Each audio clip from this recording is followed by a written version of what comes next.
Well, good evening, everybody.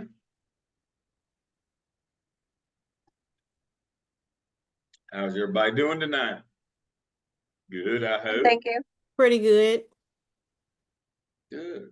Good to hear. All right. Well, I see our time is ready to start. We'll get started tonight. We're getting down toward the end without not a lot of turn-ins, and so our stars of the week. Chiquita said a lot of times there's no administrators on field trips. That's our discussion board this week. What happened if you're on field trip? So it's good to explore all the rules, paperwork, and all that. But call the emergency. But Robin had a solution. See, Robin's a star. She had a solution without even knowing it. She answered Chiquita's problem, which is you need to be doing professional development for your teachers on field trips as well, not just your APs and emerging administrators. What happens if you got several things going on, you can't send an AP or administrator on a field trip? Teachers need to know as well. We've talked about that don't be wasting those work days. Don't be wasting those work days. Those young teachers, they got to come. They don't have any days. And so I would be making sure that I was doing field trip training. And just in case there was some reason I couldn't send somebody on a field trip, I'd make sure that they were trained. So that's a good catch, Robin. And Robin's our cap star of the week as well. She's already finished her cap. And we'll talk about the cap tonight, the SOP, and our case study. We'll talk about those things. So let me share my screen and look at some of the things that I have got for you. All right. Okay, first thing I want to pull up, and this is under tonight's lesson, is how to apply for graduation. Now, you will be graduating. You say, but Dale, we don't graduate till December. Yep, but if you don't apply before about Labor Day or the week after Labor Day, they'll charge you a late fee. And the late fee, they just double the graduation fee, I understand. So that's $150 penalty if you don't apply for graduation. So make sure that you apply for graduation. You got about a month. Actually, you got about 6 weeks. Doesn't take but a minute. Right here under module 9, week 10, module 9 is how to apply for graduation. Don't get caught up in that. Now I'll do our last town hall tomorrow night at 7. I'll cover this again tomorrow night, and then I'll do interview. And y'all have that link for tomorrow night. And so one of the things that I'll do, I can close that. I'm going to go back to here. And so I'm just using the link from tomorrow night's class, so I'll copy it. And I will put it right here. What I'm going to do, I'm going to make it really easy. I'm going to put it right here at the front, create of our shell. And I'm going to do a link, type in the URL, make sure it's not hidden. Town hall and interview.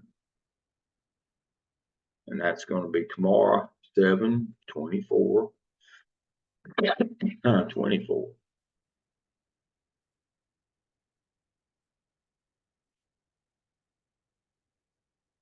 And right there it will be. So join me tomorrow night at 7 o'clock. And I'll remind you again. And I've already sent you out the agenda. I'll resend it tomorrow as I always do. The agenda and the link. But that's, if you can't remember that, here it's right here. But make sure, don't get hit with that $150 fee. We just got a new registrar last week, and I don't have her trained yet, so, or she don't have me trained, so I can't get the fee waived. So be careful on that. It's a $150 mistake. All right, so that'll fix that. All right, back to our module 9.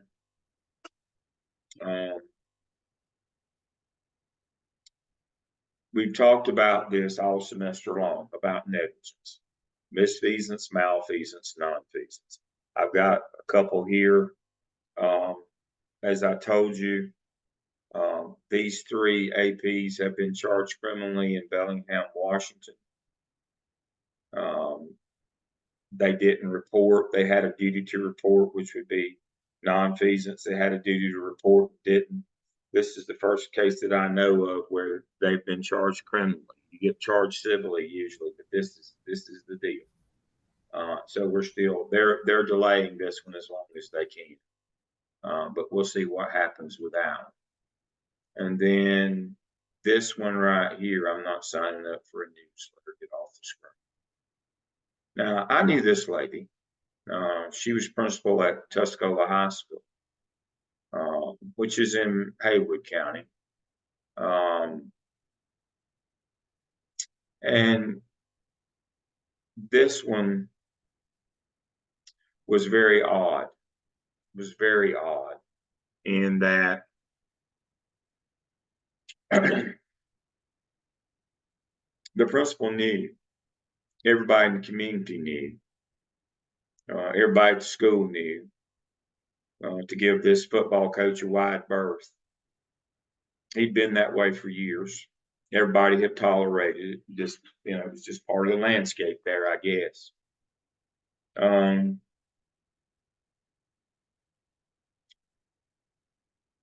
But what changed was the superintendent. Let me say that again. What changed? This has been going on forever. Forever. Long time. But what changed was the superintendent.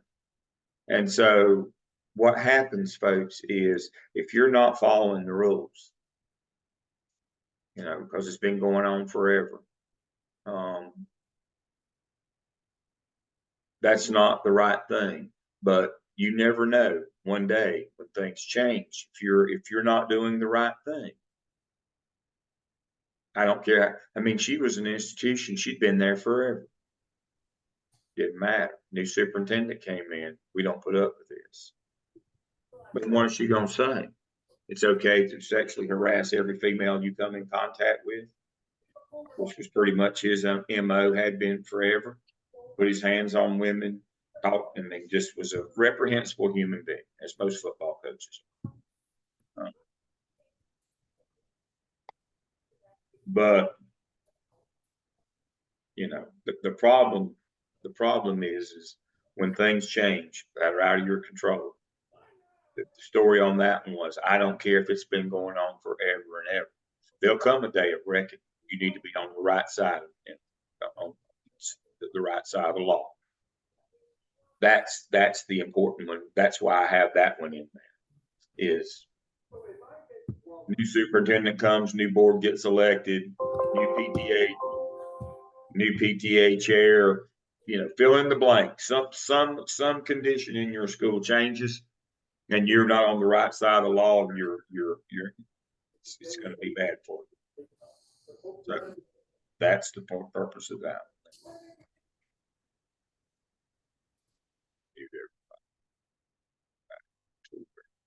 All right. So we've covered our content this semester. Y'all are going to do your last case study. I'm going to kind of save it till last tonight. So let's talk about the cap. The cap is the whole idea. All right. We went through school law this semester. 1965, we had the Civil Rights Act. That's what we hadn't done anything after Brown. Brown versus the Board of Education said separate is not equal. Nothing happened for 11 years. Everybody just said, okay, went on about their business. Nothing changed. 1965, Civil Rights Act was passed. All of a sudden, there was a mandate to desegregate schools. That same year, we had the first version of ESSA, Elementary and Secondary School Act, had all the titles, all that stuff came out. Now, it was updated and renewed in 2001. There was challenges. We had the Robinson case challenged it in 75, 10 years, but it hung in there strong. Then in 2001, No Child Left Behind. Now, people think that was No Child Left Behind was just an update and an extension of the Elementary and Secondary Act of 1965. It took 36 years, but we strengthened it, we updated it, we added some more things into it. Then in 2015, it became the Every Child Succeeds Act. It's still the same acronym, ESSA, but it again updated No Child Left Behind and extended it. So through all of these iterations, we've added different things. And so in 2001, 23 years ago, the federal government in that version of ESSA, colloquially called No Child Left Behind, we put this clause in there that every state had to have an initiative for teacher retention. Remember, ESSA and No Child Left Behind said every child should have a qualified teacher. Well, if you can't keep them, they can't become highly qualified. It's just, if it's a constant turnover of beginners, you're not going to have highly qualified people. So they said, okay, you must have an initiative in your state, a statewide initiative. If you take money from the federal government, if we're going to keep on giving you money, you've got to have a statewide initiative that addresses teacher retention, so you can keep beginning teachers long enough for them to be highly qualified, which is what we want in the rooms. We require to be in the rooms for the children in this country. All right. Who knows what North and South Carolina's initiatives for teacher retention is? They have a different name, but they basically do the same thing. Who knows what that initiative is called in North Carolina? It's called the North Carolina Teacher Working Conditions Survey. In the South Carolina, it's called the South Carolina Teacher Survey. Now, you don't think that the states did that on their own because they actually cared what teachers thought. You got to be grown people now. They're only doing it because the federal government is making them do it. And I do mean making them do it. There's a lot of money tied to those things. They are making the states do this in an effort for retention. Now, for the purposes of our program, one of the things that we look at is the cultural advocacy, the CAP, Cultural Action Plan, Cultural Advocacy Action Plan, the CAP. What we're trying to do is improve the culture, the working conditions, and therefore the retention of teachers in North and South Carolina by looking at 5 specific areas of that teacher working conditions survey or teacher survey. I'm just going to use TWC. Now, there's 12 different areas on there, but we only going to, and you can add as many as you want, but there's 5 that are required. Time, facilities, resources, teacher leadership or empowerment, and school leadership. You got to look at those 5. I must see all 5 of those in every task of the CAP, all 4 tasks. Now, it has 4 full tasks in it. You don't just do the competencies of task 4. There's actually 4 full tasks because they add that we haven't done before. They add a qualitative effort in task 2. And what is a qualitative effort?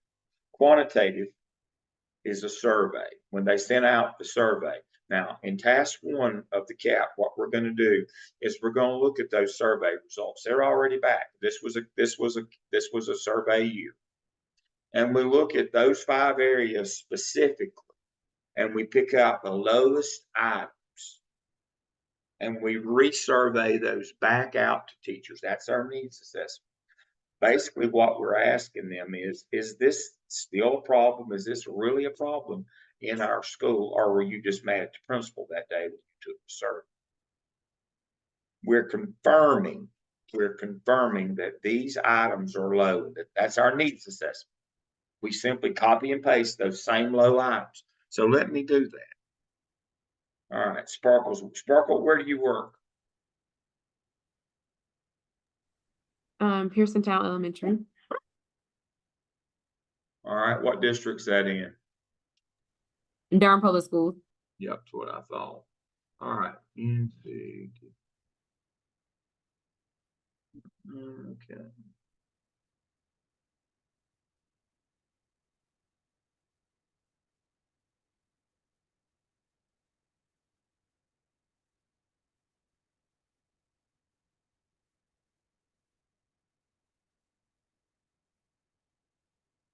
All right.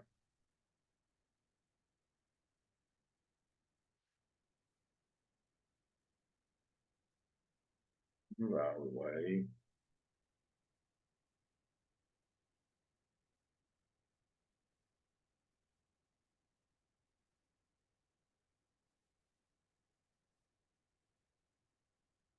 All right, where are you, Sparkle? Pearson Town. I was at Lucas, but now I'm at Pearson. All right. I like the middle column. Now, That's the y'all wrong can one. That's the on Harris. do what? That's in. Okay, let me go back. There. Oh, radiator. Is that it? Okay. All right. There's school leadership right there. Now, what leaps off the page at you right here? Creates a culture of trust in the building. Boy, that's a lot lower than anything else. So that's your lowest item. I picked the lowest item or two. You say, well, Dale, is it one or two? Well, that's up to you. I mean, if you got two that are 65, I'd pick them both. Now, you got another one here that's 75. I might want to look at that one too. Looks out for the well-being of faculty members because that kind of goes along with that culture of trust. And I believe I'd pick both of those, the 65 and the 75. That'd be my lowest items from that. And again, I'm going to send this back out in a survey. Remember, I taught you how to use a Qualtrics survey. You just send it back out. Are these still problems in your building? Teacher leadership. Let's see if there's anything that leaps off the page there. You got one that's 90. Communication communicates the school visions to students. Oh, well, we got some down here. Look at this. Only 27%. Assist and determine the school's budget. Wow. You got a lot you can pick from there on that one on teacher leadership. You can do managing school conduct if you want to, but it's not required. Safety and well-being, facilities and resources. Now they're in the same column. Facilities is at the top, and then you've got resources in there as well. So you pick two from this one. You got a couple in the 50s. And here's your time. You got a couple in the 40s. You pick those two. And there you go. That's what you start working with from those 5 areas. Now, if you want to add any other areas, that's up to you. That'd be fine with me. All right. Once we have done that, we resurvey those. What we do at that point, the analysis, the climate. So we report those 5 areas. We just screenshot, we just put them right there. We report empowerment, leadership, facilities, resources, and time. And then we do a needs assessment. We pick the 1 or 2 low items from those 5 areas, put it in a Qualtrics survey, shoot it back out to our teachers. We get it back. We have a list of participants, and we have a set of recommendations that we make from that. Once we confirm that those things are a problem, we talk to our team and come up with a set of recommendations. Now, that set of recommendations is a preliminary set of recommendations because we're going to add a little wrinkle here. This is quantitative work here. That survey, we're going to do some qualitative work too. All right. Qualitative data entry. That would be interviews. Qualitative is interviews, observations, and documents. And so you will go out. Now, what you will do is you will ask people, why is this low? And what can we do to fix it? That's an explanatory design. It's called a sequential explanatory design. My doctoral students, I love it. We use it all the time. You do the survey first, and then you follow up with interviews where you say, why is this a problem? Here's what, only 27% of you said, agreed that this was okay. 63% said this was a problem, or 73%.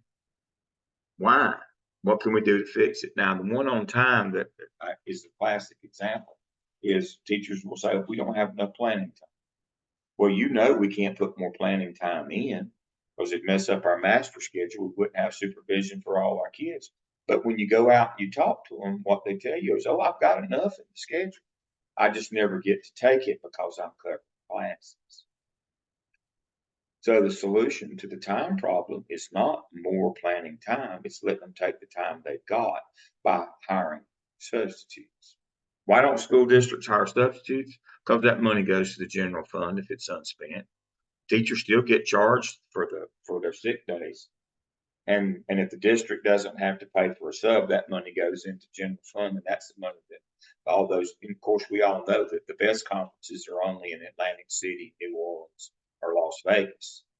And so that's how the central office goes to those nice conferences in those cities that they, Chicago when it's baseball season, or Boston, to Fenway or Wrigley Field.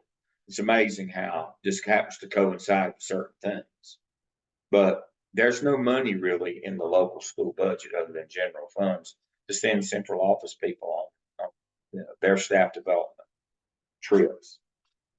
What really funds that is unused substitute, because that's money every day and it's real money. You're in a large district, and let's say you've got 20 teachers a day that you don't get subs for, and you wouldn't have to be a very large district not to get 20 subs a day. That's $2,000 every day. Let me say that again. That's $2,000 every day. Just 20. Well, if you're in a Charlotte Mecklenburg where it might be 100, that's $10,000 a day. Don't take many days to finance those trips, does it? $10,000 a day. I was in a small district years ago, which I will name nameless. They'd get mad. We'd hire substitutes. They wanted to go places. Central office wanted to go. You're using up all of our travel money. What are you talking about? The teacher's paid to have a substitute in the room. I need somebody in that room. Just get somebody to cover. We want that money. No. Oh, you're not a team player. That's correct. I'm glad you recognize that. I thought I'd have to explain that to you. No smarter than you are. If we're taking money from teachers to hire a substitute, then we're going to hire a substitute. I'm telling you, I worked in a district 30-something years ago. I'm not making this up. They would get mad if you hired substitutes and didn't just make teachers cover the classes. Sound familiar? Got worse, got better, still same thing going on again. That's what you do in 2 and 3. In 3, you do a cultural audit. You look at your mission, vision, make sure you're doing that, and then you write your plan and go back to that. Now, all you really have to do in 3 is make sure that you find these things: vision, mission, school leadership, teacher quality, parental involvement, conflict resolution, student achievement. Again, you look at the materials of your district, your websites, your school website, your district, you find these things. And then you make a final set of recommendations that you're going to then put activities to in your action plan in your 4th task. All right, Mandy. So the South Carolina teacher working survey is not as user-friendly as the North Carolina one, and I'm not really sure what I'm looking at. Just get the one from your principal. They have the one that's been collated. I don't know why they make you ask your principal in South Carolina. Yeah, so on the front page, it just says that they're shared with the district leadership. That's correct. And it's a secure dashboard. Yep. Your principal has it. Now it's public information, but they're making it as hard as they can. But yes, we just just talk to your principal. They have to give it to you. Okay. Yeah, it's not as user-friendly in South Carolina, you know. South Carolina doesn't. You know, one thing I do like about South Carolina, they quit pretending. North Carolina still pretending that they support public education. South Carolina, they made it. And so that we're only doing these surveys because the federal government cut off our money if we don't. It's just the truth, folks. We would not be doing these surveys if there wasn't the threat of the federal government cutting our money off. We would not be doing this. Principals hate them, absolutely hate them, because teachers get to tell the truth. They don't like that. Principals absolutely hate this. So understand that. So that's the cap. It's fairly simple. That's why I told you got to have some people, because you got to be able to send you survey and you got to be able to talk to people. Remember, we talked about it. Now, if you can do that virtually, that's fine. But again, that's will be the next one in the sequence for the fall, if you can get that one knocked out. All right, now the last of your evidences is the SIOP. We've gone back again. Let me say this: we've gone back again to a template. That template is under tonight's lesson. Already had it there, believe it or not. I'm just as surprised as you are that I was prepared. And so if we go to that area, here it is. And so what I've done for you is for task, this is the SIOP template, and here it is. Okay, background information, description, and setting. Here's where you find it. Skip task 1 prompt. Copy and paste it, take anything out that's not background information, description, setting. Edit it down, but take that first task prompt, that's where it is. But just get the piece that speaks to what they ask you for. Now, the difference is about 40 pages. These are 100, 110 if you just copy and paste them. They're 50 to 60 if you edit them down. Now, some of the graders, will mark you down pretty heavily if you don't edit these down. But that's what they're asking you for. There's where it is. Second thing they ask you for, right there's where it is. Go get it, pull it in. Now, remember, take the old labels off of it, just like you did when you did OMA task 2 and you pull those 3 tasks from the APTEL in for it. Take all the labels off of it. Simply take the labels off. It shouldn't have any references to the other evidences. There they are right there, everything you need. You just slap it right in there. I've got it in there, everything, and all the explanations. Now, if you do, you are required to do this. This one is optional. Let me say that again. The graphic organizer is the one that's required. This one, we have some students who are a lot more creative than me, who like to do that and do a per chart. That has kind of fallen out of favor nowadays. Back in the 90s, that was a hot thing in the 90s. That was a long time ago. Does anybody even use these anymore in modern life? At one time, that was all the rage, because you had lines going here and you could think outside the box, nothing was linear and all that. And it seemed like the purpose was just not for things to be linear rather than to make them work. I don't care for this. I'll probably just take it out one of these days, but make sure that you do a graphic organizer of all your action plans. The one from the APTEL, the growth plan from the APTEL, marketing plan from the SKIP, and the cultural advocacy plan from the CAP. Put them all together into one document. See, that becomes the working copy of your school improvement plan. Tells you everything you're going to do, and then you've got your master schedule and your budget. All of a sudden, you got everything you need. You've got a budget, you've got a master schedule, and you've got your school improvement plan. that has all these plans that were built in there. And, now you know how to do all the documentation that's required at your school. School improvement plan, the budget, and the master schedule, which all have to be available to anybody that walks up to the front desk. Remember, those have to be available. Any parent or interested party can walk in the front and says, I need to see your master schedule, your budget, and your school improvement plan. You have to be able to produce it. What we've done this semester is learn how to develop all three of those and put them together. And then in 6, you simply write these overall. Pick some theme of things that, what really stuck out to you about each of these 21 competencies. Which experience was most meaningful to you on communication? Which was most meaningful to you on change management?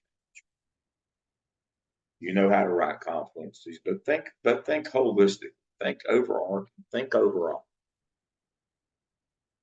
So that's what the PSYOP is. You put it together, and then you put your graphic organizer together in 5, and you write these overall 6. Michelle, you got a question? Yes, on the competency part, is this from ones in that we've done like in our different evidences, or the ones No, that this is overall. That's what I was just talking about. So it When can you've been be- writing them for the evidences, you've been writing specifically what you learned through that evidence. This is through the lens of the program. See, this Okay. concludes. This is the last set. This is the last set. You don't have to write a set of these in the cap. This is the last set. And it simply speaks to everything. Whether it's the APSEL, APTEL, OMA, skip cap, doesn't matter. Open-ended, from your clinical hours. What communication competency, strikes your fancy? Do you remember, ignites you, instructs you, guides you?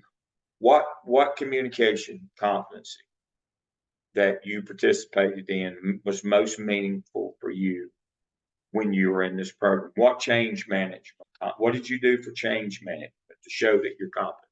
These are all activities, of course. What delegation activity did you do? What judgment activity? What activity were you doing where you showed good judgment? From anywhere in your program. You don't have to, these don't have to be tied to anything other than the program itself. I love reading these. This is my favorite thing to read of the evidences, I think, is this one. Are we allowed to copy and paste from task stream to do it? Why would you want to copy and paste from TaskStream? You're talking about the narrative that you put in TaskStream for your competencies there in your folio? Yeah. Yeah, you can do this and do that, but now remembering,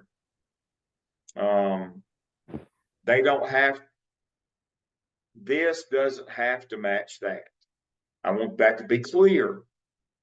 It's okay to do it, but it's not, don't now hear me correctly. I'm not saying that this has to match the evidence is all that you put in TaskStream. So yes, Bill, you can use them. You can use them, but now it's not a requirement. And these don't have to match those. Your final round of competencies. Artifacts don't have to match this. All right, thank you. Okay. I get students all the time that struggle at the end. I can't, I'm trying to match this to no, you don't have to match this to any artifacts. These are just things that they don't have to be matched to an artifact. This is, what was your biggest takeaway on organizational ability?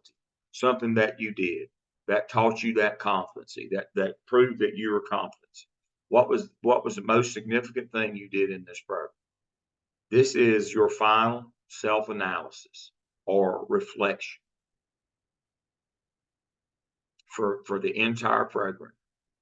What did you take away on responsiveness, results orientation? What did you do that was most meaningful or taught you the biggest lesson? That's what we're looking for here. Anybody ever seen the manual for evaluating teachers. It says teachers reflect on their practice. Well, it says the same thing for administrators, doesn't it? You reflect on your practice.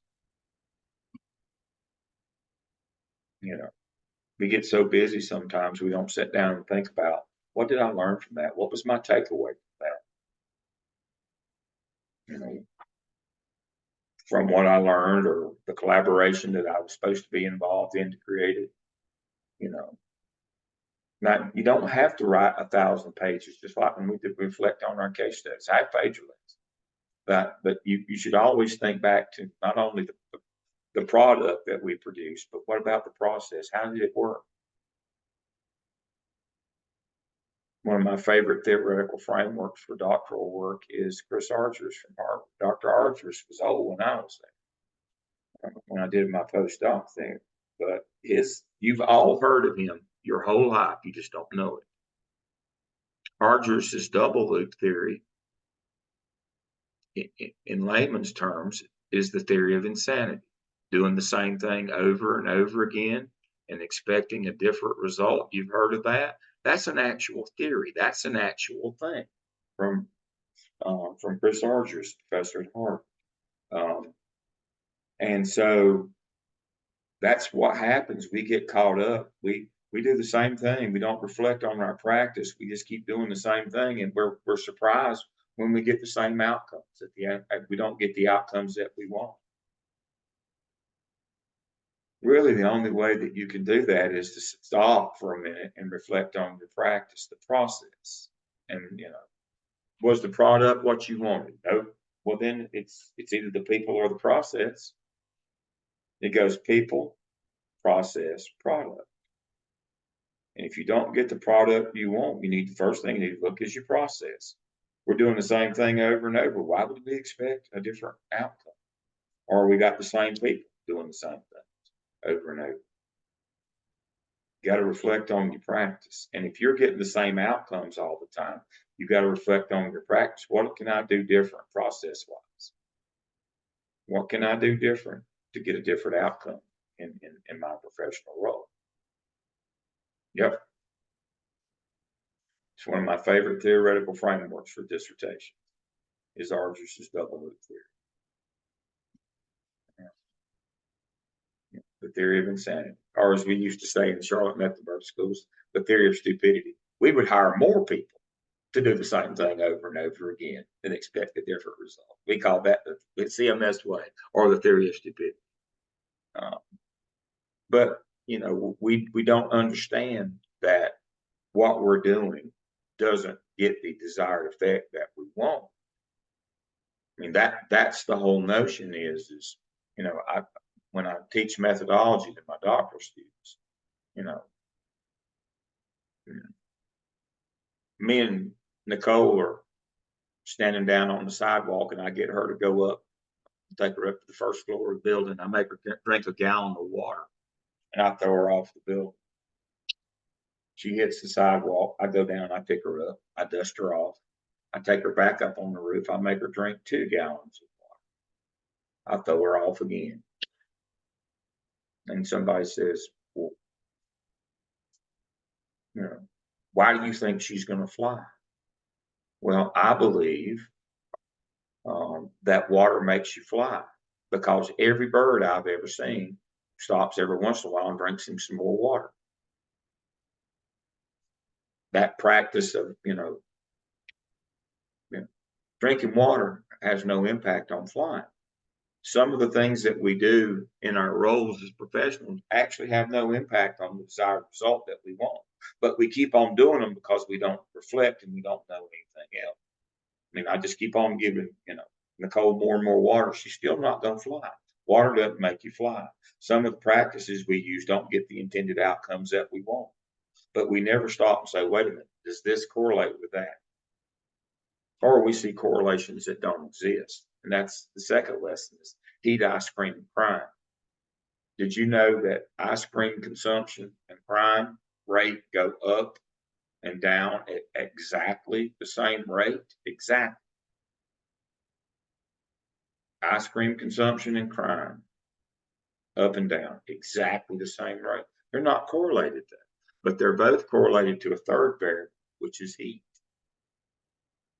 Heat makes ice cream consumption go up and makes crime go up.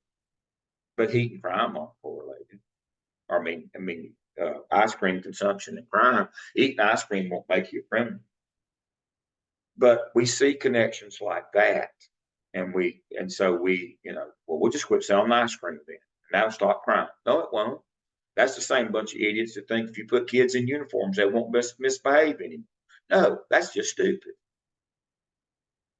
But that's the kind of stuff that we do. The heat ice cream heat ice cream crime example is exactly the same idiotic argument that people make about putting kids in uniforms. It's exactly the same thing.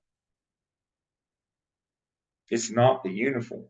There's some other things that is correlated, but it's not the uniform that makes kids behave or not behave. I can't tell you the number of times I'd have to go out to a school. They'd have to write an addendum to their school improvement plan, a safety plan, because they had too many suspensions a year before. They exceeded the district or the state average in out of school suspension. And I'd say, what's your plan for next year? Well, we're going to wear uniforms. You can't be that stupid. Not work for me. That's just kids dressed similarly behaving badly.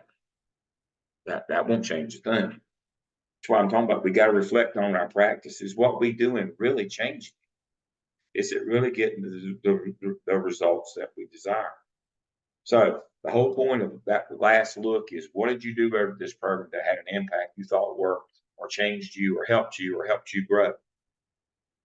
You got to reflect on your practice, or you'll never get any better. You'll never get any better if you don't reflect on your practice. And that's what task 6 of the SOP is all about, reflecting on that practice, more holistically. All right. So those are our last two evidences where we completed our last of our 6 assignments for the summer. We're through all those. So we're down to the last big project of the summer, which is our last case study. So don't get thrown off because I set this thing in Peru. I just pulled it out. I could have fixed it, didn't want to.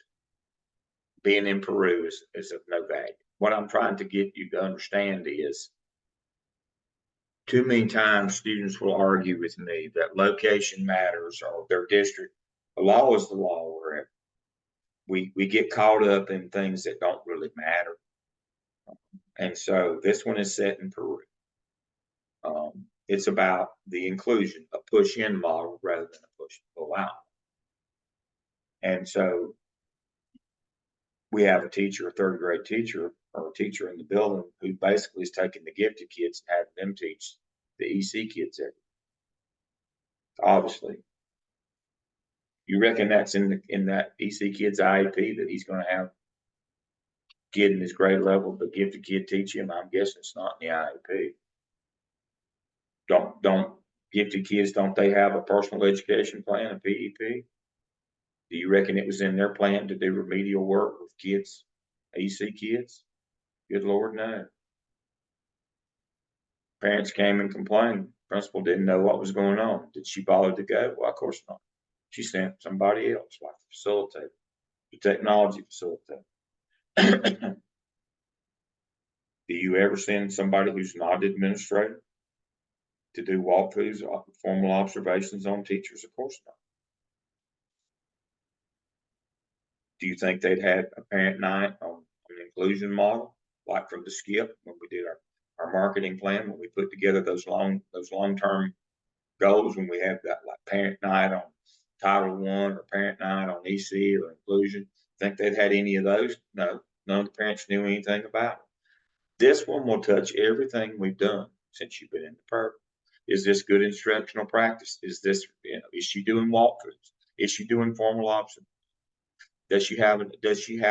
Has she looked at her data and put any kind of instructional program in place? Obviously not.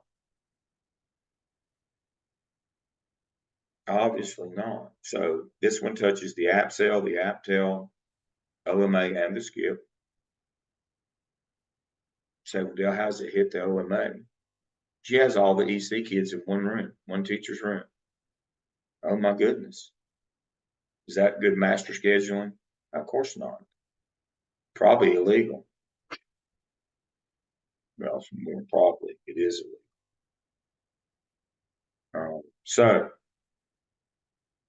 everything that we think of everything we've done, all your confidences, think of all your evidences, think of all the other case studies that we've done.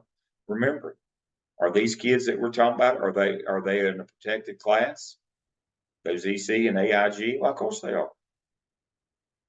Uh-oh, we got trouble, don't we? These kids are a protected class. Let's not forget that. Both of them, the low and the high, they're both exceptional children. They're both protected class of kids. They both own a contract, an IEP or a PEP. Can you just do whatever you want to with them? No, Lord, no. Well, you can until they get caught. Then you have to go home, lose your house. But no, you know the rules. Can you be sitting up in the office talking to parents about what their kids are doing or what other kids are doing? Well, of course not. It's FERPA violation. You see pretty much everything, all the stuff other than the sexual stuff. You see pretty much everything that can go wrong, go wrong.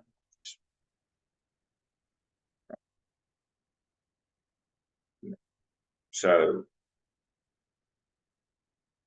it's not a deep dig. It's not a real deep dig on this. It's not really hard. It's just reviewing everything. Just start from 601. You four evidences, all your competencies, all your activities, everything that you know.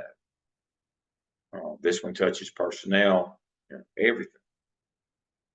Evaluations, walkthroughs, touches everything. Protected class, EC, FERPA, long-term goals, parent nights, touches all that stuff. So you ought to be able to, do this one pretty quickly. You know what you're doing. You're prepared. You can really dig into this. You can really dig into this one and know what to do. All right. Anybody have any questions on anything? What have I missed? Let's review right quick and make sure I've hit everything that we had tonight. Close that. We can close this one.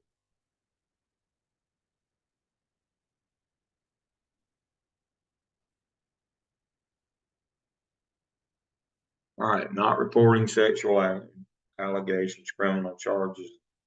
Let's see, what is this? Yeah, that's the same one on the Bellingham, Washington. I've got the interviewing session again will be tomorrow night at 7. I put the link in and I've already sent it to you. Interviewing materials are here if you want to get a head start on them. Your CAP materials are here. I've got an example of the CAP for both North and South Carolina, which takes into account the differences in the surveys. So I think that's pretty much everything. Melissa, you've got a question? Yes, sir. I just texted my principal to ask about the South Carolina teacher working condition survey. Now, Yeah. he says the only thing he has access to is our upbeat survey results. Is that the same thing or is that something different? Well, that's exactly right. That's why I've got this example for you right here.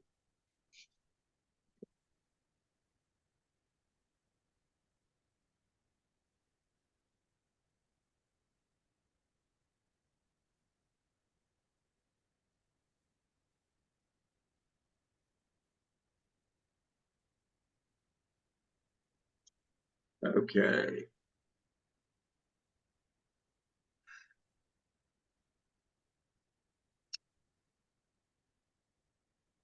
Okay, this one, she did a teacher empowerment survey herself using the North Carolina one.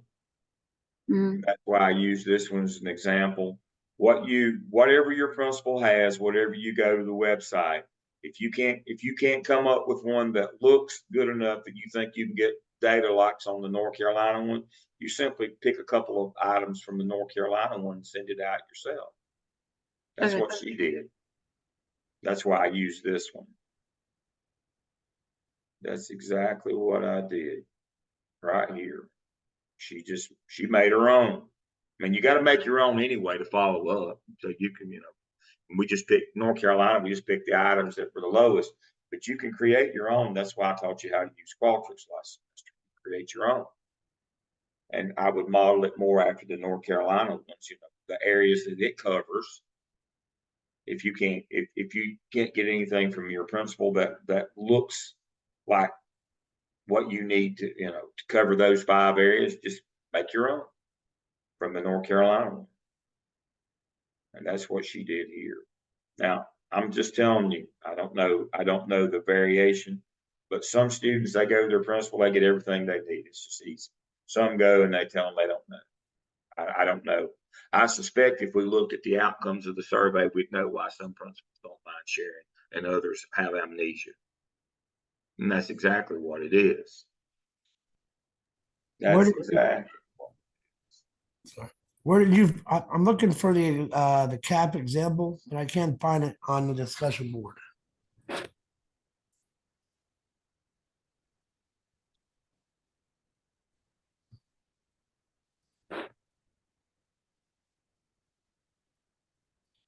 Under number 9, right here. Yeah, look there, Yeah, it's right here. I mean, it's you see it on my screen. Visible to students. This is module 9. Simply click on it. okay, I got you. And I've got the task and the prompts. The template for the site. These are the next 2 that are due next semester that you can continue to work on. As I said, I keep my shell Gotcha. open. I've reviewed case study 4. These are the 3 kind of wrapped us up on that, not reporting. How to apply for graduation, interviewing sessions tomorrow night. The CAP example from North Carolina and the one from South Carolina. And then the next drop down is the interviewing materials that I'll be using tomorrow night. And then you've got a CAP material to put, here's your drop boxes right here under CAP materials. And that leads you into our last one, which is our case study. Robin, you got a question? Yes, sir. Can you upload the SOP materials sections if just in case we want to get started on that before our next class begin? What do you need? The SOP material sections for the task 1 through 6 for the Oh, it's already there, right here. It's under this week's, under number 9. See it right here? SOP, final evidence template, right here. Okay, so you don't want us to do how we did it at the beginning where we uploaded each task to you? Just give it to you all at one time? No, you just start building it together. Okay. You just start building this one. This one is kind of a holistic project. Yeah, that's exactly right. I understand now what you're saying. I'm usually a lot smarter than me, Rob. No, just start building it. Just start building this one. And don't, they may ask you to upload it next semester a piece at a time. But the main thing this semester is just, I don't have any drop boxes for it. Yes, sir. Just start working on it. Just start putting it together. I mean, start cutting it down. Get all of your get all your pieces pulled together and start cutting it down. And then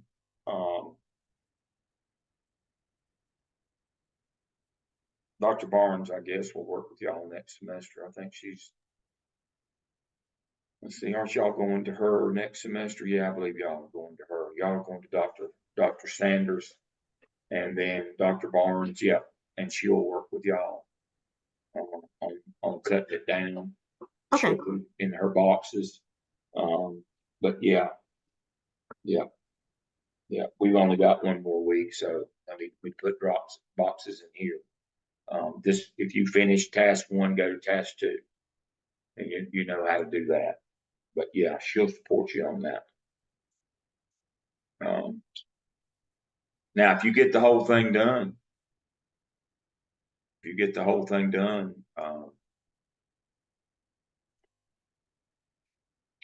you can put it in task stream and request comments from me in your DRF. We work on this one, we just work back and forth through it. So when you go to your DRF, you can upload it in your DRF portfolio under SIOP, and request comments from me, and I get it, and I go in and look at it there. And I can have you submit it right there if you get that far along. But remember, we don't do individual tasks in task stream. We have to review the whole thing. That's why I said get it. If you get it all together, I'll review it in task stream and tell you to submit it if it's ready to go. Yeah, there is no individual prompts and tasks in task stream. We only look at entire set. But yeah, so you could potentially, Robin, as fast as you go, you could finish before fall ever starts. Yes, sir. That'd be good. So let me share my screen. And so that goes for any of you if you want to do that. When you go to task stream,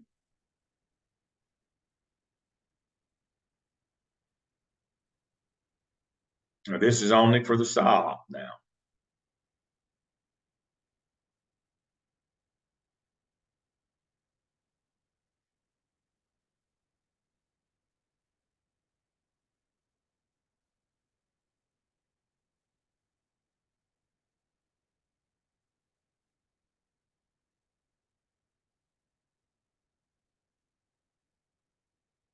Okay, I'm going in under the student view. So Robin, if you get down here to the SIOP, this is not your folio, this is your DRF.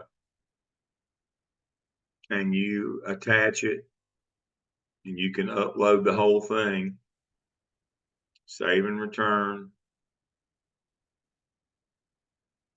And you just simply go right here and hit request comments on your SIOP right there, and it will come to me. Okay, All right. got it. That's what we'll do. That'd be easy peasy.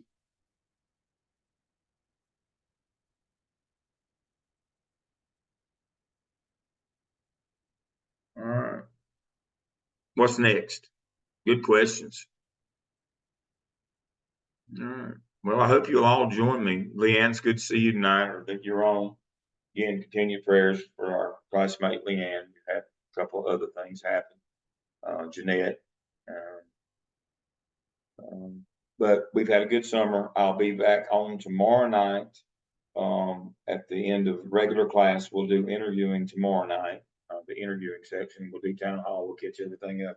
And then next week, you'll do your final presentation and we'll be done. And y'all get to have a couple of weeks off before we start again. We start again, 6:05 for you. We'll start the week of the 26th.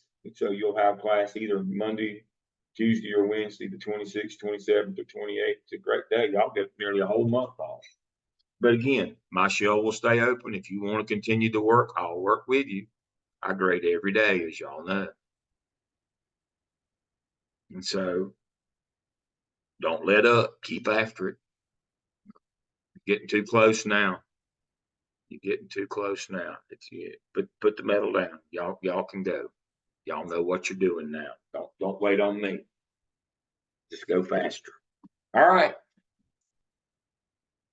That's everything I know, and some things I do. So if everybody's good, I will see you all hopefully with me tomorrow night at 7 o'clock. So everybody have a good evening. I'll see you tomorrow. If not, I'll see you next Tuesday. Everybody have a good week. Bye-bye. You too.